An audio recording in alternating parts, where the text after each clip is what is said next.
বছর 34-এর শ্যামল মণ্ডল এলাকায় যে ছড়া কাটার শ্যামল নামে পরিচিত।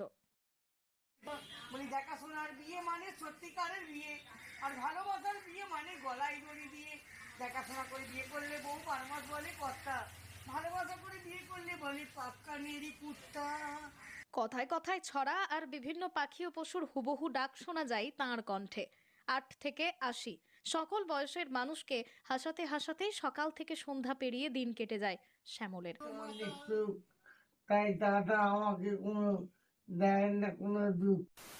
তো বন্ধুরা, তো আপনাদের কাছে খুবই খারাপ একটা সংবাদ নিয়ে এসেছি যে অনেক চেষ্টার পরে, অনেক কষ্টের পরে, মানে শ্যামলদার যে শরীর খারাপ হয়েছিল তারপরে শ্যামলদারকে আর কেউ বাঁচাতে পারলো না। মানে শ্যামলদার ফ্যামিলির সাথে এখন রয়েছে। এই দাদা হচ্ছে শ্যামলদার নিজের ভাই। তো ইনি একটু কাজের চাপে বাইরে ছিল। জেঠিমার সাথে আমি অনেক, জেঠিমা শ্যামলদার মা, আজ অনেক কষ্টে আছে। আজকে শ্যামলদা নেই।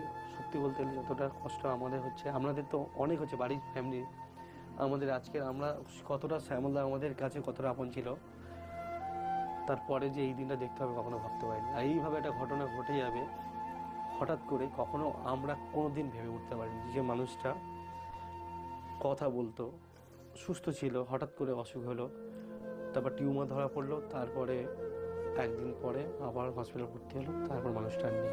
তো বন্ধুরা, একটা কথাই বলতে পারি যে যে শ্যামলদাকে আমরা এতটাই ভালোবাসতাম, এতটা শ্যামলদার মানুষ আপনারা এতটা শ্যামলদার জন্য মেসেজ, এতটা রিকোয়েস্ট করতেন যে শ্যামলদার কবিতা, শ্যামলদা এত সুন্দর কথা বলে।